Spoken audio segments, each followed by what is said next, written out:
4 বছর প্রবাসে কাটিয়ে হঠাৎ দেশে ফিরলাম, কিন্তু বাড়িতে এসে দেখলাম আমার স্ত্রীর মাথায় একটাও চুল নেই, শরীর কঙ্কালসার, আর সে বাড়ির পেছনে একা থালা বাসন মাজছে। মা বললেন ওর নিজের দোষ। আমি কোনো কথা বললাম না, শুধু ফোন বের করে এমন একটি খবর দেখালাম যা তাদের জীবনের সবচেয়ে বড় ফাঁদে পরিণত হতে চলেছিল। ওই টাক মাথা মেয়েটাকে বলো আজ বাড়িতে অতিথি আছে, সামনে যেন না আসে। ড্রয়িং রুম থেকে আমার ছোট বোন তানিয়ার চিৎকার ভেসে এলো, আর বাড়ির পেছনের কলপারে আমার স্ত্রী মেঘলা ভাঙা একটি প্লেটের টুকরো কুড়িয়ে নিচ্ছিল।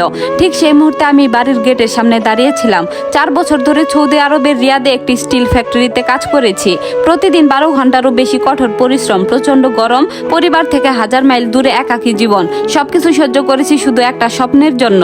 আমি চেয়েছিলাম দেশে ফিরে আমার পরিবারের মুখে হাসি দেখতে। ফ্যাক্টরিতে হঠাৎ অগ্নিকাণ্ডের কারণে কয়েক সপ্তাহের জন্য কাজ বন্ধ হয়ে যায়। আমি কাউকে কিছু না জানিয়ে দেশে ফেরার সিদ্ধান্ত নিলাম। চেয়েছিলাম সবাইকে চমকে দেব। গত 4 বছরে প্রতি মাসে আমি প্রায় 2 থেকে 2.5 লাখ টাকা আমার মা রহিমা বেগমের ব্যাংক অ্যাকাউন্টে পাঠিয়েছি, বাড়ি নির্মাণ, সংসার চালানো আর আমার স্ত্রী মেঘলার চিকিৎসা ও ভবিষ্যতের জন্য।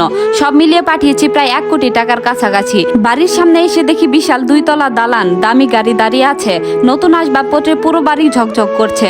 মুহূর্তের জন্য বুকটা গর্বে ভরে উঠেছিল, কিন্তু পরের দৃশ্যটাই আমার পৃথিবী উলটপালট করে দিল।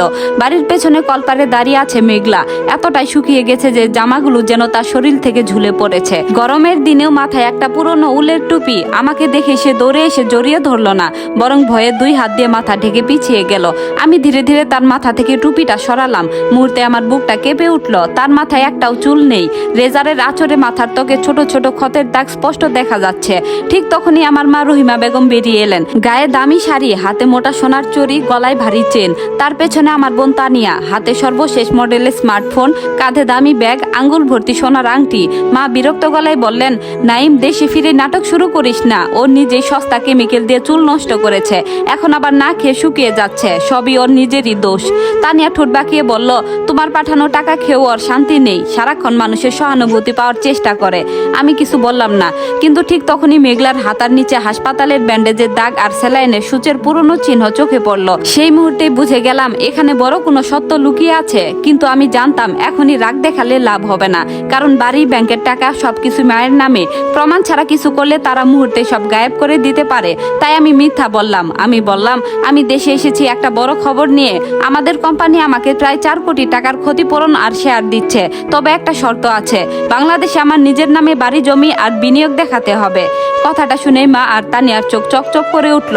মা সঙ্গে সঙ্গে আমার হাত ধরে বললেন, এসব তো নিজের পরিবারের মধ্যেই থাকবে বাবা। তানিয়া হাসতে হাসতে বলতে লাগলো, আগে একটা নতুন প্রাডো কিনবো, তারপর কক্সবাজার আর বিদেশে ঘুরতে যাব। আমি শুধু মুচকি হাসলাম, কারণ তারা বুঝতেই পারেনি আমি তাদের লোভটাই পরীক্ষা করছিলাম। সেদিন রাতে বাড়ির সবচেয়ে ছোট স্যাঁতস্যাঁতে ঘরে মেঘলার সঙ্গে একা কথা বললাম। সে ধীরে ধীরে জামার বোতাম খুলে বুকের পাশে একটি অপারেশনের দাগ দেখালো। কাপা গলায় বলল, আমার স্তন ক্যান্সার ধরা পড়েছে 5 মাস আগে। আমার মাথা যেন ঝিমঝিম করে উঠল। মেঘলা বলল, ডাক্তারের কাছে যাওয়ার জন্য সে মায়ের কাছে মাত্র 30,000 টাকা চেয়েছিল। মা বলেছিলেন নাটক করে টাকা নষ্ট করার দরকার নেই। শুধু তাই নয়, আমাকে যেন কিছুই না জানাই সেই নির্দেশও দিয়েছিলেন। তানিয়া নিয়মিত তার ফোনও নজরদারি করত। টাকা না পেয়ে মেঘলা নিজের কোমর ছোঁয়া লম্বা চুল কেটে বিক্রি করে দিয়েছিল। সে টাকা দিয়ে হাসপাতালে গিয়ে বায়োপসি করায়। আর এদিকে আমার পাঠানো টাকায় মা আর বোন সোনা, গাড়ি আর বিলাসিতায় জীবন কাটাচ্ছিল। আমি স্ত্রীর হাত শক্ত করে ধরে বললাম, আর মাত্র কয়েকটা দিন, তুমি শক্ত থেকো। তারপর ঘরের বাতি নিভিয়ে সিলিং এর দিকে তাকিয়ে রইলাম। উপরে নিশ্চিন্তে ঘুমিয়ে আছে আমার মা আর বোন। তারা কল্পনাও করতে পারছে না তাদের জীবনের সবচেয়ে বড় হিসাব এখনই শুরু হতে যাচ্ছে। সত্য জানার পরেও আমি সবচেয়ে নিষ্ঠুর স্বামীর অভিনয় করলাম, কারণ ওদের ধ্বংস করতে হলে আগে ওদের বিশ্বাস অর্জন করতে হবে। পরের দিন সকাল থেকে আমি এমন অভিনয় শুরু করলাম যা করতে গিয়ে প্রতিটি মুহূর্তে নিজের কাছে অপরাধী মনে হচ্ছিল। মা রহিমা বেগম আর বোন তানিয়ার সামনে আমি ইচ্ছে করেই মেঘলাকে অপমান করতে লাগলাম। আমি বললাম, এই চেহারা নিয়ে মানুষের সামনে আসার দরকার নেই, রান্নাঘরে গিয়ে কাজ করো, অতিথিদের সামনে যেন তোমাকে না দেখি। আমি এমনকি এটাও বললাম, কোম্পানির টাকা হাতে পেলে আমি ডিভোর্সের কথা ভাববো, এভাবে আর সংসার করা সম্ভব না। কথাগুলো বলার সময় মেঘলার চোখে পানি জমে উঠেছিল। সে জানতো না আমি অভিনয় করছি, আর সে দৃশ্য দেখে আমার বুকটা ভেতর থেকে ছিঁড়ে যাচ্ছিল। কিন্তু আমি জানতাম আর মাত্র কয়েকটা দিন, তারপর আর কাউকে অভিনয় করতে হবে না। আমার পরিকল্পনা সফল হলো। মা আর তানিয়া পুরোপুরি নিশ্চিত হয়ে গেল আমি তাদের পক্ষে আছি। তারা আর কোনো কিছু লুকানোর প্রয়োজনই মনে করলো না। সেদিন বিকেলে মা তাড়াহুড়ো করে পাশের বাসায় দাওয়াতে যাওয়ার সময় নিজের মোবাইল ফোনটি ডাইনিং টেবিলের উপরই ফেলে গেলেন। ফোনে কোনো লক ছিল না। আমি দ্রুত সেটি হাতে তুলে নিলাম। কয়েক মিনিটের মধ্যে এমন সব তথ্য সামনে এলো যা দেখে আমার হাত কাঁপতে ভাবতে শুরু করলো। বিভিন্ন ব্যাংকে স্থায়ী আমানত, লাখ লাখ টাকার সঞ্চয়। আমার পাঠানো টাকার হিসাব মিলিয়ে দেখি প্রতিবার আমি টাকা পাঠানোর কয়েকদিনের মধ্যে নতুন বিনিয়োগ করা হয়েছে। তানিয়ার নতুন গাড়ির কিস্তিও আমার পাঠানো টাকাতেই পরিশোধ করা হয়েছে। আমি একটার পর একটা স্ক্রিনশট আর ছবি তুলে আমার নিজের ফোনে সংরক্ষণ করলাম। এরপর খুললাম তাদের মেসেঞ্জারের চ্যাট। তানিয়া লিখেছে, মা নতুন একটা আইফোন কিনতে হবে, টাকা পাঠাও। মা উত্তর দিয়েছেন, চিন্তা করিস না, শুক্রবার নাইম টাকা পাঠাবে, তখন সব হয়ে যাবে। আরেকটি মেসেজে তানিয়া লিখেছে, এই মাসে কক্সবাজার ঘুরতে যেতে চাই, গাড়ির কিস্তিও বাকি। মা হেসে উত্তর দিয়েছেন, নাইম তো আছে, ও বিদেশে শুধু টাকা রোজগার করার জন্যই আছে। মেসেজগুলো পড়তে পড়তে আমার চোখ ঝাপসা হয়ে আসছিল। আমি বুঝতে পারলাম তাদের কাছে আমি আর ছেলে বা ভাই নই, আমি শুধু একটা এটিএম মেশিন। যতদিন বিদেশে ঘাম ঝরিয়ে টাকা পাঠাবো ততদিনই আমার মূল্য।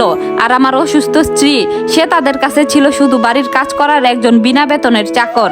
আমি ফোনটা আগের জায়গায় রেখে দিলাম, কিন্তু তার আগেই সব প্রমাণ আমার কাছে চলে এসেছে। সেই রাতে আমি আর ঘুমাইনি, একটা একটা করে সব তথ্য সাজাতে লাগলাম।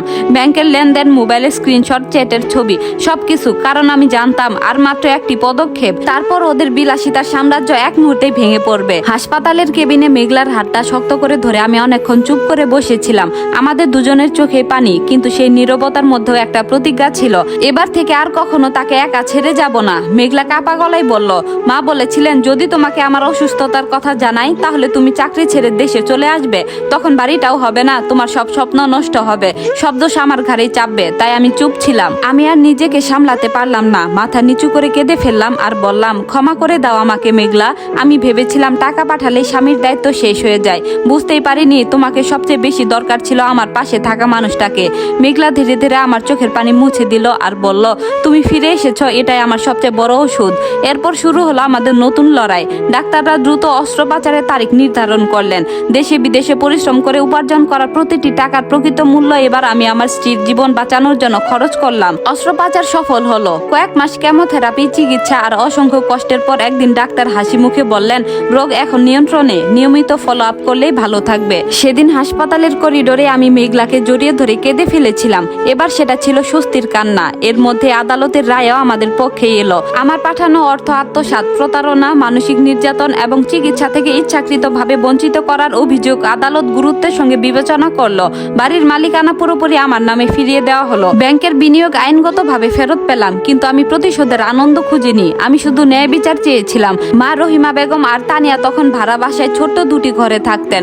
বিলাসী জীবন শেষ হয়ে গেছে। মা অন্যের বাসায় রান্নার অর্ডার নিয়ে কাজ করতেন। তানিয়া একটি বিউটি পার্লারের চাকরি নিয়ে মাস শেষে বেতনের জন্য অপেক্ষা করত।